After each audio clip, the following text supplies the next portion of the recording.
Hello, flight crews. Welcome to flight work training from Angle of Attack. We're in the 787, parked at Miami. We're going to do Miami to St. Martin. And we're in the flight deck here, and we're going to do the pre-flight flow. And please, if you haven't done so yet, download that PDF, because that'll really help you. Again, this particular case is not about speed. It's actually about learning the system or learning the button to press, okay? So don't really worry about, oh, we have a time crunch. That comes later. That comes in line work where we're trying to turn the aircraft in about 45 minutes, and we're trying to get going. So it's a little different flavor now. It's a little slower. This is actually going to be broken up into 2 lessons, so we'll do pre-flight lesson 1, pre-flight lesson 2, and we're going to try to keep it within 30 minutes. And I want to do that because I don't want it to be way too long or boring for you, because sometimes it could be, and who's really got an hour and a half to sit down and watch it? So I think 30 minutes and 30 minutes is doable. In any event, obviously my contact at Jason AOA 737 on both Facebook and Twitter, and let me know if questions. Again, we're learning this together. This is a brand new aircraft for me. As a 737 pilot for 15 years, it's definitely a new system, a new aircraft, a completely different aircraft in general. So we're learning this together. I have a few hours in it now, so that's good. I've been studying for a while. Like I said, if I can't get your answer, if I can't answer your question, I'll get the answer for you for sure. Without any further ado, let's go ahead and jump into the pre-flight flow. And I'm going to be looking over my shoulder a lot because I'm following along the PDF with you. I have it actually posted next to me on my iPad. So the first thing we got to do is we got to align this thing, right? So IRS alignment is very important for any particular aircraft in general. So on the overhead panel, you see these 2 buttons. That's a left IRS, right IRS. And you're going to just throw those to on and on. And we're looking for the light. We don't want any lights on there. There we go. And that's good. And then it says off 30 seconds and on. That's if it was on the on position. You want to shut them off, wait 30 seconds, turn them back on. Okay. And now what we're going to do is drop down to the FMC, in this particular case, the CDU, and you're going to look at this thing and go, well, this is a little different than what I'm used to. But it's almost the same as a Boeing aircraft. Very, very similar in what they have done. I'm just going to clear that message and get that out of there. Now, this is, in typical fashion, the actual pilots would actually use this cursor here, and they double-click as they would use this as just like a regular mouse. Fortunately for Quality Wings, they actually made this clickable. So we have that option. Now, first thing we need to do is we have to check the initial data. We're in a 737. We're in a 787-800, and the ARAC file. If you look at the ARAC file, is way outdated. Right? Remember, this right here is just the beta version. You guys are going to have a much stabler version than we do as beta testers. So everything you see here is probably going to be different in your aircraft, but not much, I don't think. Okay, the ops program is here. You can see that. The engine, we're flying the GEnx 1B, 64,000 pounds of thrust. And we're active August 20th, September. Okay, 16. So a little older, September 15. A little older on the ARAC, but that's okay. Doesn't really matter. It's not going to hinder any procedure. So that is obviously all correct. Now let's go to the position initial page. You can see how that highlights pink. And I'm just going to go ahead and click that. And we're going to look at the reference airport. And we definitely want to get that in as Kilo, Mike, India, Alpha, Miami. And we're going to keyline select L2, and that pulls that up. Now you can see this GPS position and this set inertial reference. This should be actually clickable, where you actually can drop it into that position there. But you can see we're at Miami. This is the last position we're at. This is the GPS position. So we're pretty good on that, because you would just click GPS and then throw it in to here. Right? It's probably clickable for you guys, but it's not for us. And that's okay. You just want to make sure it's aligned, and in this particular case it is aligned. And I'm just going to click next page and I'll show you. These are the FMC GPS coordinates, the IRU, the GPS. You can see they're the same. Good to go. And you can see how we're looking at through here. FMC master, spare, and our backup. All same coordinates. And if you look here, our GPS nav is on, DME is on, VOR, DME recording both 1 and 2, and our localizer nav is on. That's good. Now back to this page, you want to just make sure the time is correct, and we're looking good on the time, and enter our present position, and set an initial reference line, which we've done that already. Now let's program this thing. And like any flight, this takes quite a long time to actually program, so we're going to do this. And really this lesson, we're really concentrating on just programming the FMC and the CDU here. So let's go click the route page, and that'll bring out the origin and all the other stuff. So we're actually taking off out of Miami, so that's what we're going to plug in there. And we're going to fly to TNCM, so Tango November Charlie Mike, TNCM. Click onto that, and then there's our origin and destination. A runway, I believe it's going to be runway 8 right today. So we're going to go ahead and click the arrivals departures page. And we're going to click departure out of here, and this is going to be a,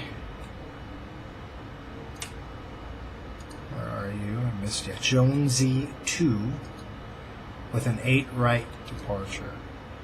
Okay. Now let's go back to the route page, and I'll show you what this looks like. We're on the next page that here. We've got direct to 092 on the heading, Jonesy to VKZ. Now skips is where we really want to be, so just let's make sure I'm looking at the right one. Okay guys, there's a Jonesy 2, there's skips transition, so that's operator error. You got to make sure that what you enter is correct. So now let's go back to that. Heading is 092, Jonesy 2 to skips. I like that. Now from skips, and we're going to go ahead and pull up the routing for you, and it's BR53, so Bravo Romeo 53 Victor, 53 Victors here.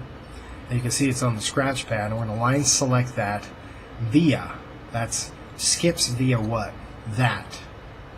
That's a routing, if you will, or an airway. To ZQA, that's another VOR, Zulu, Quebec, Alpha. I'm going to drop it in R3. Then we're going to go to Alpha 555 via to a VOR, which is Delta Papa. Where are you? There you go. Delta Papa. Keyline select 4. R4, sorry. And then we're going to go to Sluggo, SLUGO. So SLUGO. Sluggo. And that's going to be a direct. So you're going to want to go direct to that. We're out of a page, so we're going to go to the next page. And then after Sluggo, it's Alpha 638. So then we're going to go to Alpha 638 via, looks like PJM. So Papa Juliet Mike. Oops. Or RUM. There you go. And now that is the legs. And if you really want to, obviously you're going to verify this whole thing with the legs page. So you look at the legs page, and we'll pull the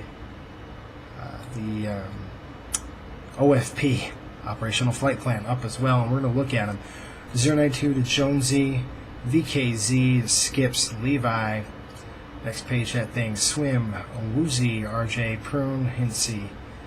And it looks pretty good. And then when we get closer, we'll go ahead and plug in a probably approach 10.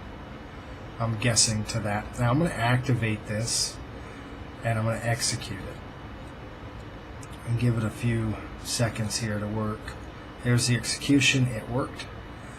Now after the initial, we're going to go back to the initial reference page, and now let's plug in some references.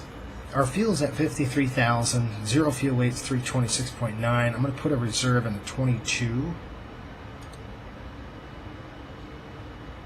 That's 2 decimal 0, and I'm going to plug that in right there. Okay, so this is enter reserve fuel values between 1, 2, I get it. So that's reserved 22,000. And you see this button, you can request this, pretty cool, from the EFB. I'm going to plug in the EFB in a minute and I'll show you how that works. Cruise altitude today is going to be 410, 41,000. However, I got to clear out the scratch pad. So let's try that again, 410. There's our cruise cost index. We're going to put it at 50. Let's see how that goes. And you can see it says FMC pre-flight complete. We're going to execute that. And you can execute it here or you can execute it here. It doesn't matter. Now the thrust limit and stuff, let's just hold off of that. You see this -1? I don't like that. So what we're going to do, because that shouldn't say that, let's go back and we're going to look at the actual EFB. I'm going to take you to the EFB right here. You can see we have performance and initialize flight. I'm just going to plug that in, and I'm going to click performance. Now there's this thing, copy FMC data. I'm just going to click that, and that brings all this up. And I'm just going to kind of zoom in for you a little bit more so you can see. Miami, 8 right, flaps 5, optimum on the climb. Condition is going to be dry. So I'll just plug that in, dry. I do not know the wind yet. We're going to get those in just a minute. I'm going to hide the keyboard for you. And thrust rating, I'm going to go take off. Now you can see what that has done for us. Okay, it's on V1, 133, 136, and 146. Okay, wind looks like 266 at 3. There's a little tailwind, but it's nothing major. Okay, that's really cool. Like when you guys get yours, hopefully the weight and balance thing will work, and you'll see that, and we can look at the weight and balance and stuff. But most of the time, this is what we're working with for now. You can see the optimum V1 VR settings. It looks like a 146 on a V speed. I'll come over here, and what we're going to do now is basically look at the synoptic page. And I'm just going to click System. I want to make sure that there's nothing on refill or OF. So hydraulic, no refill or OF. APU is not applicable. Oxygen is good at 1950. And our liquid cooling system is good. And no status messages from there. Our engine displays, we want to make sure our oil quantity is good, and it is. And our stab trim, you can look at the stab trim and look at that. Now this does have to change, and we'll try to change that before. I think that's just a bug, to tell you the truth. Now the ICAS display, we're going to go ahead and check the ICAS and make sure you're good to go. And it's right here. To your liking, we're going to just check that. Now, as we move through this, we're going to start in the overhead panel now, because we're going to start this panel and break it down into 2 sections. We're going to clearly do this section first, and then we'll probably break and then do the next half. So let's start on the overhead over here. And now if you're following along with the flows, we're actually on page number 4 on the pre-flight. Now tail switch is right here. They should be normal. This is not modeled in this particular aircraft. This is really for maintenance. It locks all the flight control surfaces, so no mechanics can get hurt while they work. IRS is on. We got that. No lights. Heading reference. It is normal, which you want, because normal means magnetic. When I push the button, it goes to true. Okay, so you want to make sure it's on the normal true. And that's good. Then number 4, we'll slide down to 4 here, which is your primary flight computers. Want to make sure that is guarded with no light on, and that is. And I can go through this pretty quickly without using this because it's just a waterfall sequence, but I don't want to do that. The whole point is really studying the switches and what they do. Now, on the electrical panel, let's go to the electrics.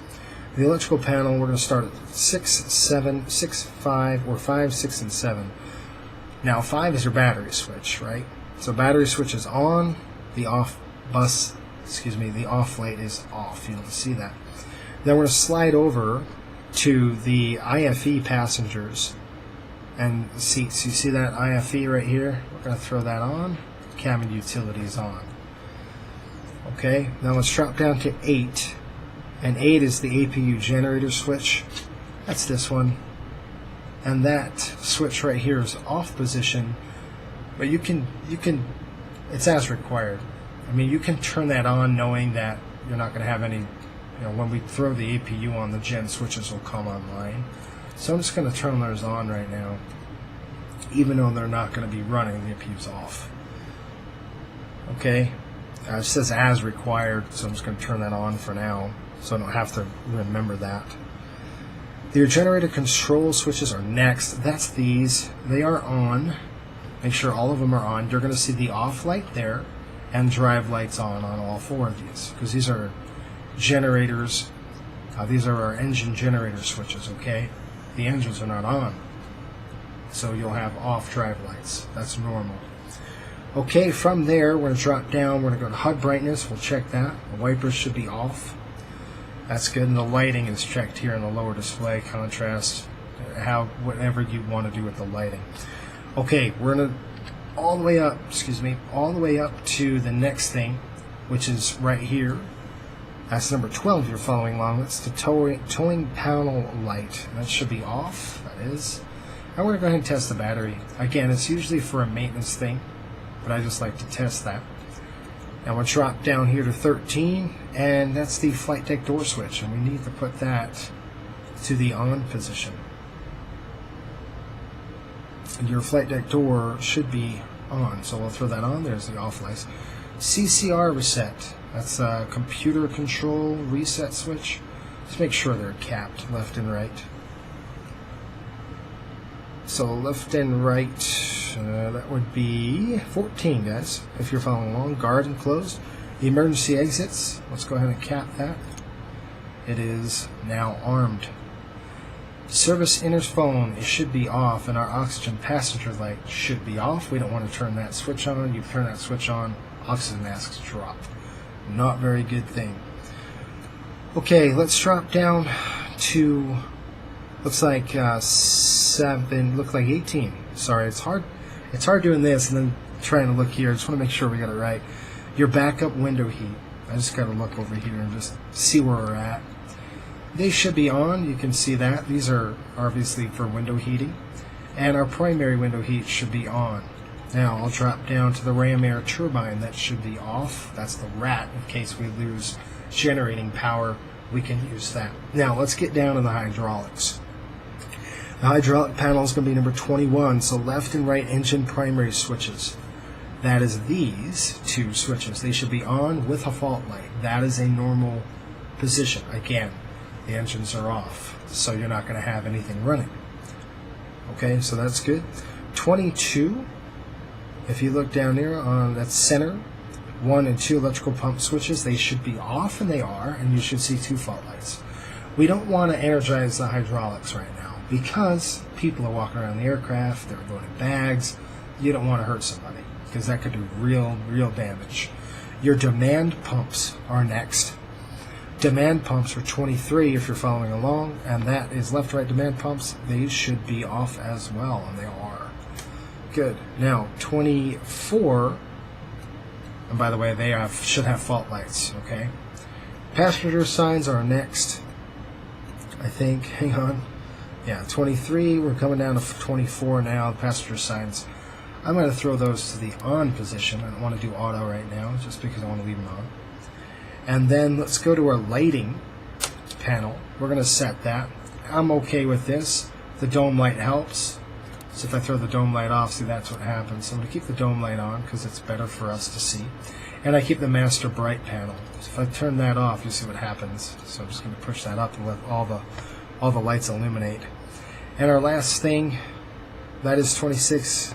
Our landing lights should be off. Now you can check those. You can throw them on and go outside and just do a quick walk around of it. And that's cool to do. So I'm going to go ahead and I'm not going to do that actually now. Some airlines like to do that. They've probably done it the night before. But that's the panel split that I wanted to talk about. And from the next segment, we'll actually work on the next half of this. We'll work on the second half, the FO side of things, of the panel. Okay, because I want to kind of split that panel in half like that. I think it's just a little bit easier. It's a little better. It's already been about 20 minutes. And we probably could go through, let's just keep going. Because we got about 20 minutes in. So let's just keep going. We'll work it. We're going to start up here. This is your ground test. Put in a normal. Again, this is a maintenance thing. CVR. You could check that test and then click erase. And then number 2 is your APU. And your APU bottle. You want to make sure the lights are good. I want to go click fire overheat. You see that right there. APU is on, and you get the cargo fire. And that's the next thing. If you look at 2 and 3, 2 says APU bottle light extinguished, APU fire switch extinguished. 4, we're going cargo fires off, which it is. 5 EEC modes are dropping down. Well, 4 is here. That's off. EEC modes are normal. They should be on normal. Engine starts should be on normal as well. So if you're following along, let's just make sure I got it. 5, we're going to 6. We've done 6 already. 7 is our jettison fuel nozzle. Right here, and those should be definitely off. You should see those. 8 is going to be the fuel main selector, and that's right here. That should be in. We won't touch that, and we don't want to arm it. This little panel appears to dump gas, dump fuel for we're overweight, we need to land. That's what we do. It's really cool. Fuel remain, you can spin it, you pull it, you spin it to the amount of fuel you want to remain in the tanks. It'll jettison that amount of gas. So it's really nice, good feature. Now let's go to the fuel pumps, which is next. I believe it's number 10. We're starting to get into there. And our fuel crossfeed is off, which it is. Our fuel pumps, they should be off, and they are off. Pressure, pressure, pressure, pressure, nothing in the center tank. So you have all 4 pressure here. Now when we turn on the APU, we're going to go ahead and open the aft one. But we're not going to do that now. You could turn the aft one on now so you don't forget it, and I'm just going to do that. Because the APU will actually feed that. And you see the pressure lights on because there's nothing drawing from it as of yet. Okay, 12 is the balance switch, and that is off. Now let's drop down to the anti-ice. It's on auto, and wing anti-ice is on auto. 13 is good. 14 is good. Did that already. The lighting panel as required, that's number 15. We have the nav and logo light on. That is good. And we can do the indicator light here soon. We'll do that on number 16. That's on the indicator light. And I'm going to go ahead and test it. So you can hold that and then click off of it. And I'm going to show you what it does. Essentially, what we're going to do is make sure that this whole panel is working. So we'll go on the overhead here. We'll look. That whole thing looks good. And I'm looking at all the lights, right? Good. Every light here, the MCP should be flashing, and it is for us. Drop down there, I've got warning and cautions on.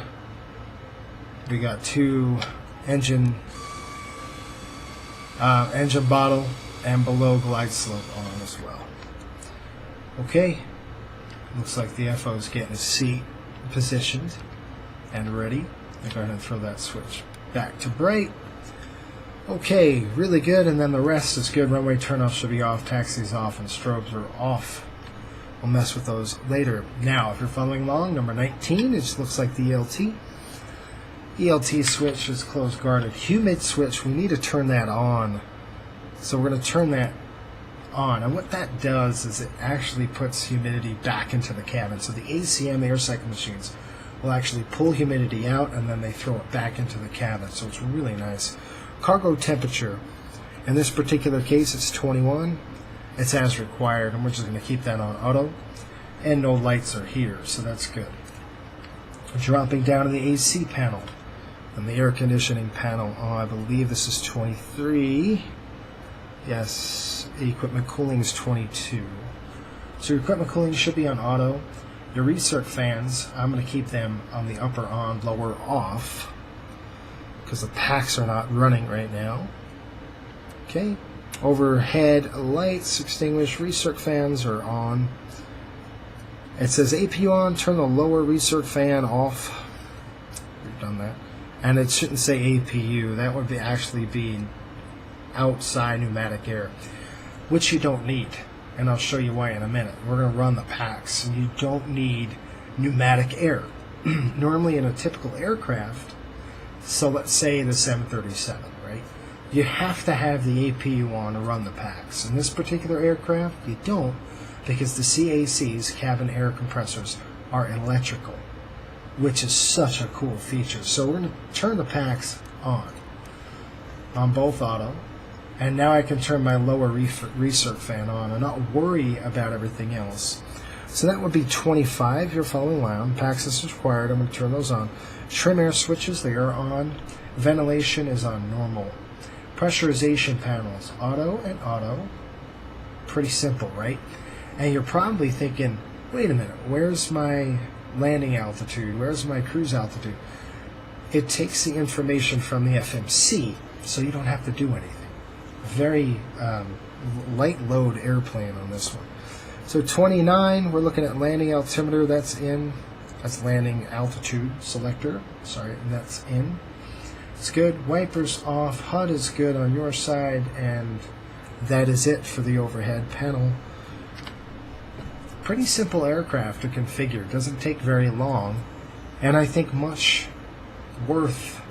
It's so much different than 737. I mean, 737, you're flipping switches constantly. This particular thing is just auto, and it really does it for you. So we're going to stop on this lesson now. It's been about 26, 27 minutes, and then what we'll do is we'll start the MCP, and we'll look at the MIP, and then we'll do the rest of our flows. Hope you enjoyed this lesson. Until next time, throttle on.